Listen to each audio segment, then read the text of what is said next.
কিভাবে গ্যারানা shell load করতে হয় সেটা আজকে আপনাদের দেখাবো। যখন আপনারা শেল অর্ডার করবেন এরকম একটা শেলের রিডিম কোড পাবেন, আপনারা এটাকে কপি করে নেবেন।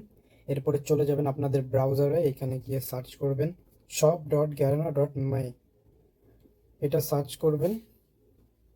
এরকম একটা ইন্টারফেস চলে আসবে।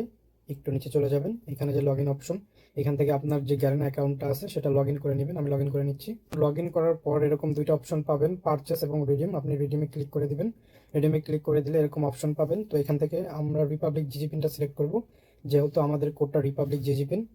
এরপর এইখানে উপরে দিয়ে দিবেন আপনার যে কোড, রিডিম কোড সেটা। এরপর নিচে দিয়ে দিবেন রিসিভার নেম দিবেন আপনার অ্যাকাউন্টের ইউজার নেম বানি, আর নিচে দিবেন ইমেল অ্যাড্রেস আপনার যেই কোনো একটা ইমেল অ্যাড্রেস দিয়ে দিলে হবে, যেমন আমরা দিচ্ছি bani@gmail.com। এরপর যখন আপনি কনফার্মে ক্লিক করবেন তখনই কিন্তু আপনার অ্যাকাউন্টে শেলটা অ্যাড হয়ে যাবে। আর আপনি যে আপনার গ্যারানা আইকন, এখান থেকে ক্লিক করলে শেল ব্যালেন্সটা দেখতে পারবেন।